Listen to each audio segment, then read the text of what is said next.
My husband said he needed time alone during our vacation. So I followed him to a small chapel and found my sister waiting in a white dress, while my mother laughed in the front row. A week later, they spiraled when my mother was laughing. That's the detail I keep coming back to. Not my husband's hands wrapped around my sister's. Not the tropical flowers. Not the short white dress or the candlelight spilling through the chapel door onto the stone floor.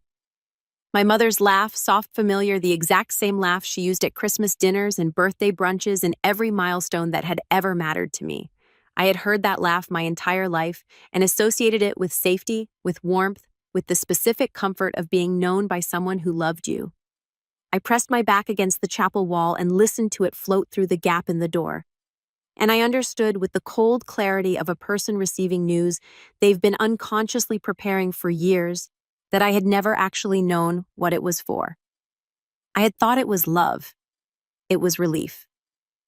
My name is Nora Vasquez Hale. I'm 31 years old. I'm a licensed CPA with a practice that I built from a single client. A restaurant owner in Phoenix who needed someone to untangle his sales tax filings and gave me a referral to 3 more people who gave me referrals to 12 more, and so on for 6 years until I had 43 clients, a 2-person office off Camelback Road, and a 4-bedroom house in Arcadia that I'd put 20% down on myself.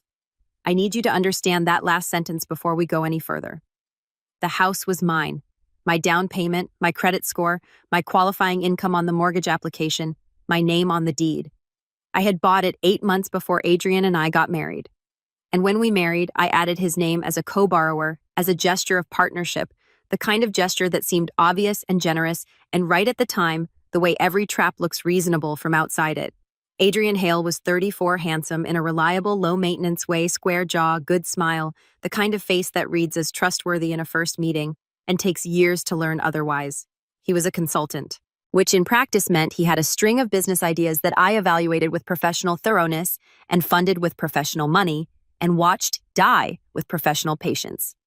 A property development concept that never left the pitch deck stage. A short-term rental management company that lasted 14 months.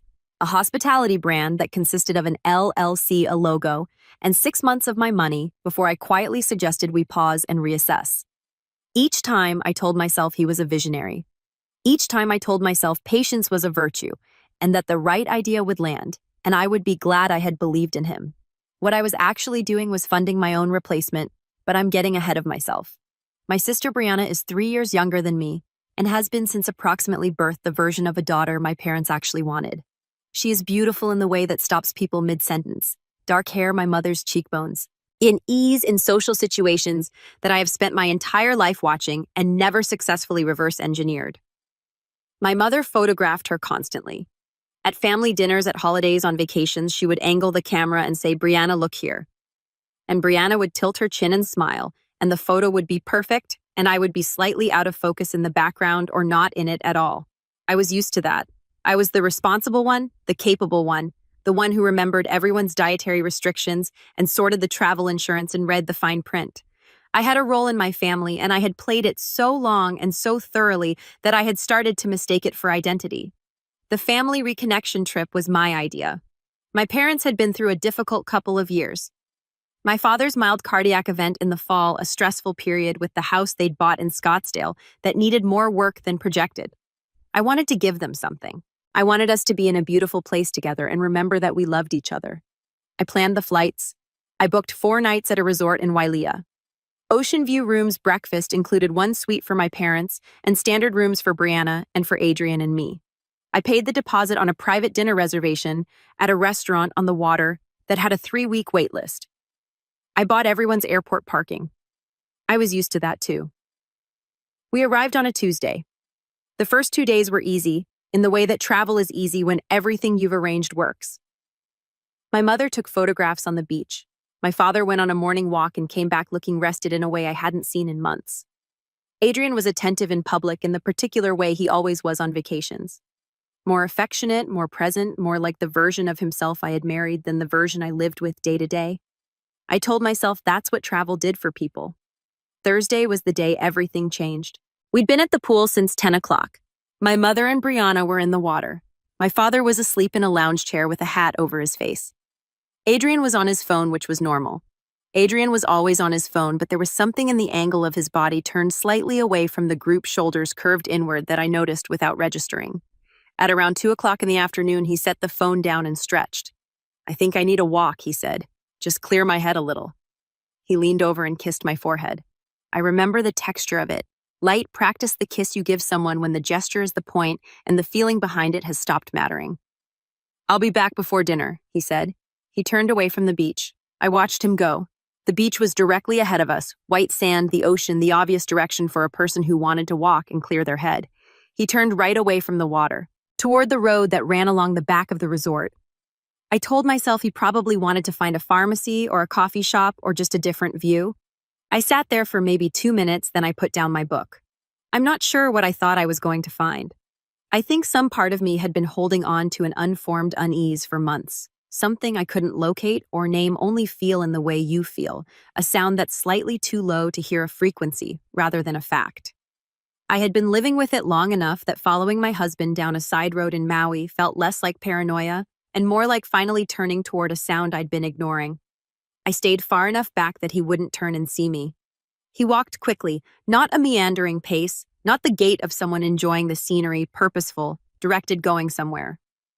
The road curved past a row of low buildings, a parking lot half full with rental cars, a strip of commercial space, a surf shop, a smoothie place, a glass-blowing studio with the door propped open and music drifting out. And then the road narrowed, and the commercial gave way to something quieter. And at the end of a short lane lined with hibiscus and overhanging palms, there was a chapel, small white, a wooden door slightly ajar, flowering shrubs along the front wall, the kind that are deliberately, intentionally beautiful in the way of a place that performs occasions. Adrian walked straight to it.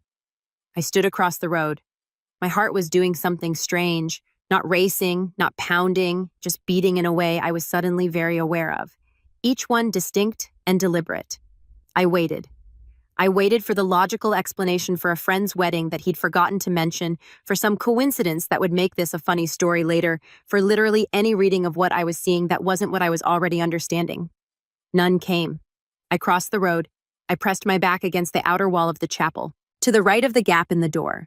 Through it, candlelight cut across the stone floor in a warm, unsteady line.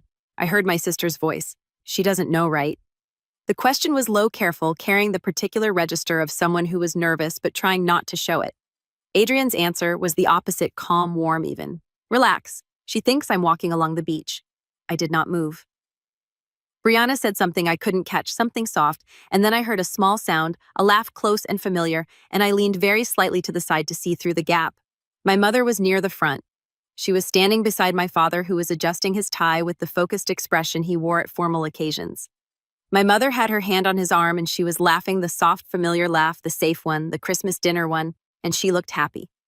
My sister was standing near the altar, in a short white dress with tropical flowers in her hands, and her hair loose and her face shining in the candlelight. My husband walked toward her and took her hands in his. "Once everything is arranged back home," he said, his voice quiet and practiced, and carrying the certainty of a man who has already decided the future, "we can start our real life." Real life, 2 words, and everything I had been holding as ambiguous, as unformed as possible to explain away landed in those 2 words and became concrete. Every late night he called work. Every business venture I had funded with my own money. While he described his vision in words I recognize now as rehearsed. Every loan my parents said they desperately needed. The Scottsdale house, my father's medical bills, the bridge loan they'd asked for 18 months ago that I hadn't mentioned to anyone because I didn't want to make it weird. The house I bought my name and then his on the deed. The joint accounts we'd merged after the wedding because that's what married couples do. That's what trust looks like in practice. That's what I thought we were doing. They hadn't just been deceiving me, they had been building on top of me, using me as the financial foundation of a life I wasn't invited to live. And when the foundation was solid enough, they were going to walk away from it together and call what was left my problem. The cry rose in my throat, real, involuntary, the kind that doesn't ask permission. I let it rise, and then slowly, deliberately, I let it go back down. Because if I walked through that door here, is exactly what would happen. My mother would reach for my arm. My father would say something careful and measured. Adrian would look sorry in the specific way he looked sorry when he needed me to accept open face, concerned eyes, the body language of a man who was good at being forgiven. Brianna would cry. Someone would say I was misunderstanding. Someone would say I should calm down. Someone would offer me a glass of water and suggest we discuss this privately somewhere I could be managed. I had spent my entire life being managed, not today. I turned away from the door. I walked back down the lane past the hibiscus, past the palms, past the surf shop and the smoothie place and the couples taking photos outside the glass-blowing studio where the music was still playing. I walked through the resort lobby with my face composed and my hands loose at my sides, and I went to the front desk and asked very quietly for a private room. The woman at the desk, young, efficient, a name tag that said, Kayla, looked at me for just a second longer than a check-in normally requires. Whatever she saw, she asked no questions. Of course, she said. One moment, she handed me a keycard, room 214, ground floor facing the garden. I thanked her and walked down the corridor. And when the door closed behind me, and I was alone in a quiet room with white walls and the sound of the ocean somewhere distant, and the afternoon light coming flat through the curtains, I sat on the edge of the bed and I breathed for exactly 30 seconds. Then I called a lawyer. Her name was Margaret Chen. She was a family law attorney based in Phoenix, 30 years in practice, a reputation that I had researched carefully 6 months prior, and filed away in the part of my brain that stored information I hoped I'd never use. I had found her during a late night that I couldn't explain at the time, a night when Adrian had come home at 11:30 from a client dinner, and I had lain awake afterward, doing the kind of quiet accounting that you do when something doesn't add up and you don't yet want to know what it is.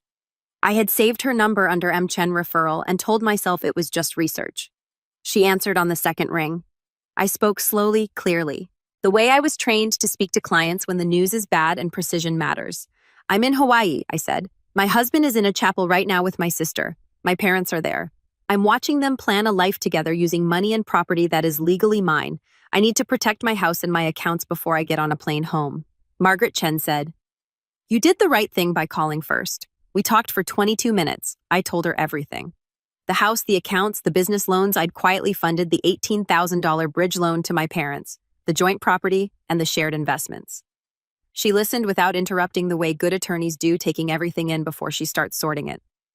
Your house, she said, is his name currently on the deed, yes, added after marriage. The mortgage is in both names, but I am the primary borrower. The original down payment documented my personal savings account. I have the transfer records. Good. A pause. There are some immediate protective steps we can take before you land. I'll need you to document everything you saw. Time, location, what was said. Voice memo or written doesn't matter, just do it while it's fresh. I grabbed the hotel notepad from the desk. I wrote everything down in the clean, precise handwriting of a person who has been recording facts for a living for a decade. 2:04 p.m. Chapel, on Kilahana Road, approximately 0.4 miles from the resort. Adrian Hale and Brianna Vasquez present. Parents Robert and Cecilia Vasquez present. White dress, flowers, exact words spoken. She doesn't know, right? Relax. She thinks I'm walking along the beach. Once everything is arranged back home, we can start our real life. I photographed the notepad with my phone. There's more, I told Margaret. My parents borrowed money from us. $18,000 structured informally as a loan, never documented properly, and I've been the primary funder of multiple business ventures in my husband's name. All of that, she said, is relevant to the asset division proceeding. Don't discuss any of it with your husband, your parents, or your sister until we filed. Not a word. I understand. When can you be back in Phoenix? I opened my laptop, pulled up the airline app. There's a flight at 7:15 tonight, gets in at 2:30 a.m. Book it, she said. I'll have a locksmith at your house by 9 o'clock tomorrow morning. We'll begin the protective filing on the accounts by noon. I booked it. I went back to the suite. My bag was in the closet, mostly still packed because I had only unpacked what I needed each day, a habit of efficiency, of always being ready to move. I added what was on the bathroom counter, folded the 2 dresses I'd hung, zipped the case. I looked around the room, the ocean view suite I had researched and reserved and paid for, the terrace where Adrian and I had had coffee the first morning, where I had thought we were doing well. I did not leave a note. I did not send a text. I did not say goodbye to my parents or my sister, or the version of my life that had been running in a direction I hadn't chosen. I walked through the lobby with my suitcase, thanked Keela at the front desk, and got into a rideshare to the airport. 30,000 feet above the Pacific Ocean, with my phone on airplane mode and the lights of the cabin dimmed and most of the passengers asleep. I sat with my hands folded in my lap and stared out the window at the dark and thought about foundations. I thought about what it means to build on something that doesn't know it's being built on.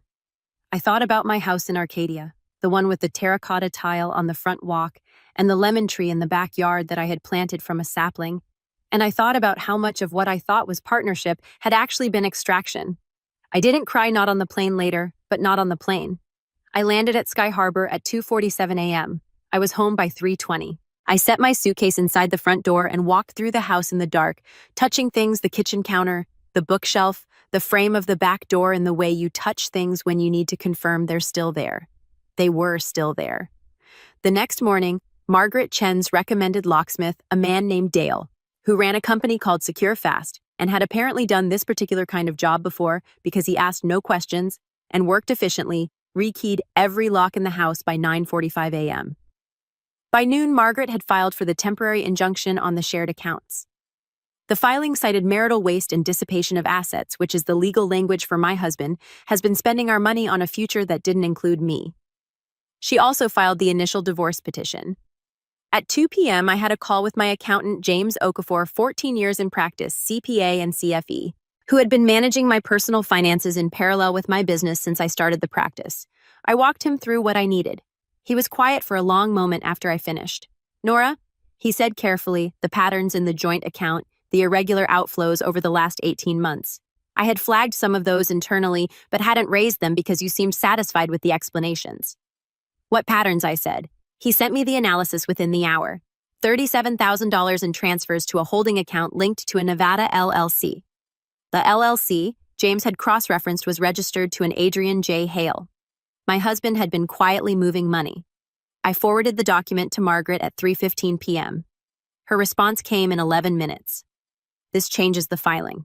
Potentially criminal exposure. We'll discuss tomorrow." I sat at my kitchen table with James's analysis open on my laptop and a cup of tea that had gone cold, and I ran the numbers the way I run all numbers, methodically, completely, without looking away from the result. $37,000 moved over 18 months into an account I hadn't known existed, for a future being constructed quietly, piece by piece, financed by my income, my credit, and my apparently inexhaustible willingness to believe what I was told. I added that to the business loans, $41,000 across 3 ventures, the informal loan to my parents, $18,000, the discrepancy in the household expense contributions that James had helpfully calculated as part of the analysis, $22,000 over 3 years. The differential between what I contributed and what Adrian did. Total $118,000. That was the cost of my foundation, priced out. I didn't tell anyone what had happened. Not friends, not colleagues, not my assistant Maya, who noticed I was quieter than usual that week and asked if I was okay and received the response, "Just tired, long trip." I needed to be invisible until the legal groundwork was done. Margaret worked quickly. On Monday, she filed the divorce petition and the asset protection motion simultaneously. The temporary restraining order on the joint accounts was granted by a Maricopa County judge named the Honorable Patricia Reyes, 22 years on the bench, known for family law cases involving financial misconduct. By Tuesday afternoon, the Nevada LLC filing was referred to a financial crimes investigator at the Arizona Attorney General's office, Special Agent Daniel Ruiz, who had spent 11 years doing exactly this kind of asset tracing work. Special Agent Ruiz called me on Wednesday. "Ms. Vasquez-Hale," he said in the tone of a professional who is being careful with information he considers significant. "I want to ask you a few questions about the transactions your attorney flagged. I answered every one of them clearly with documentation." He called me back Thursday. "There are additional transfers we've identified," he said, "beyond what your accountant found we'll need to discuss." "Of course," I said. I poured myself a second cup of tea and sat at my kitchen table and waited. They came home on Saturday. I knew because I had installed a Ring doorbell camera the previous December after a package was stolen from the porch, and the app pinged me at 4:22 p.m. with a motion alert. I was on my couch. My tea was hot this time. I had a cashmere blanket over my legs, and the afternoon light was coming through the living room window at the angle I had always liked, long and low, the way it gets in October warm without heat. I picked up my phone and opened the camera feed. A rental, still had the sticker in the corner of the back window pulled into the driveway. Adrian got out first. He was moving with the easy confidence of a man coming home, rolling his suitcase with one hand, phone in the other, checking something, the specific body language of someone who has no idea anything is different. Brianna got out from the back seat. She had a tote bag over one shoulder and sunglasses on, and she looked the way she always looked, composed, pretty accustomed to things going her way. My parents got out last, my father carrying his small leather duffel, my mother with the expression she wore after a trip she'd enjoyed. Adrian went up the porch steps. He reached into his pocket. He pulled out his key. I watched him slide it into the lock. The key did not turn. He pulled it out, looked at it, tried again, still nothing. Brianna stepped up behind him and saw it first. The folder I had taped to the door that morning, white letter-size envelope, 3 documents inside, sealed with a strip of tape. She pointed. He looked. He opened it. I watched his face on the 3-inch screen of my phone as he read the first page, the locksmith receipt, Dale's company letterhead, the date, the service description, full rekey residential property, 4 locks. Then the second page. The property restriction notice filed with the Maricopa County Recorder's Office, noting the active divorce proceeding and restricting any transfer or encumbrance of the property pending resolution. And the third, the first page of the divorce petition. On the welcome mat where the key would normally sit when we got home from trips, a habit Adrian had always, leaving the spare on the mat, his wedding ring. I had found it on the bathroom counter the morning after I arrived home. I had placed it there deliberately. The silence on the camera feed stretched. There is no audio on that camera, which I had always found mildly annoying and now found perfect.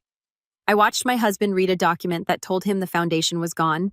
I watched my sister take off her sunglasses. I watched my mother turn to look at my father. I watched my father say something. I couldn't read his lips, but his face had the expression of a man recalculating. The same expression my accountant gets when a number doesn't add up and he needs a moment. Adrian turned toward the camera. He knew it was there. We discussed it when I installed it. He looked at it for a moment, not with anger, but with something more complicated. Recognition, maybe. The understanding that the person he thought he had managed into compliance had in fact been managing him. I set my phone face down on the couch cushion. I picked up my tea. Outside October light moved across my living room floor. The terracotta tile I had chosen myself, the bookshelves I had built, the lemon tree visible through the back window that I'd been tending for 3 years, and I was happy to report doing extremely well. Here is what came after. The divorce took 14 months. Margaret Chen, who turned out to be as formidable in a courtroom as her reputation suggested, and whose 20-minute consultation at a Maui hotel room on a Thursday afternoon I will consider one of the best investments of my life, recovered $211,000 in the final settlement, accounting for the dissipated assets. The LLC transfers the informal loans and the differential property contributions. Adrian's attorney, a man named Gareth Sims, who I later learned had advised his client this was unwinnable, filed 3 motions that Judge Reyes denied in sequence, with the specific terseness of someone who considers her time valuable. Special Agent Ruiz's referral resulted in a formal investigation. The Nevada LLC had been used to conceal approximately $53,000 in assets across the period of the marriage. Adrian was ultimately charged with 1 count of financial fraud and pled to a lesser charge that resulted in 2 years of probation, restitution, and a fine. His name will appear on the public record of that plea for the foreseeable future, which is a fact I neither celebrate nor mourn. It simply exists. Brianna moved to San Diego. I haven't spoken to her. I don't know what she expected. Possibly that I would eventually be the bigger person in the specific way she'd always counted on me to be, to absorb and accept and readjust to accommodate everyone else's comfort. I have retired from that particular version of myself. My parents had a longer, harder conversation. My father, to his credit, was the first to call. Not with excuses, but with the specific, bleak acknowledgement of a man who has understood something about himself too late and is not sure there is anything to be done. We talk occasionally carefully. I'm not sure what we are to each other anymore. I'm still finding out. My mother has not called. James Okafor is still my accountant. He now flags every anomaly same day, which is what I should have asked for from the beginning, and what I will ask for from everything going forward. The house is mine. My name only on the deed now, as it should always have been. The lemon tree produced more than I could use this season, so I left bags of them on neighbors' porches, the way the people on my street do, and me. I took 3 weeks off in January and did nothing professionally useful. I went to the library and read novels. I cooked elaborate dinners for myself and ate them at the table with a book propped open. I went to therapy. My therapist is named Dr. Aisha, has 14 years in family trauma and systems theory, and who said something in our 4th session that I haven't stopped thinking about. The role you were assigned in your family was never about who you actually were. It was about what they needed. The question now is who you are when nobody needs you to be anything. I've been working on the answer. I still run the practice. 47 clients now. Maya, who noticed I was quiet that October and asked if I was okay, got a promotion in February. We celebrated with lunch at a place with a good wine list. I still plan things carefully. I still read the fine print. I am still by nature and by training precise. The difference is that now when I build something, I know whose foundation it's standing on mine. And I am no longer in the habit of letting other people stand on it without knowing the cost.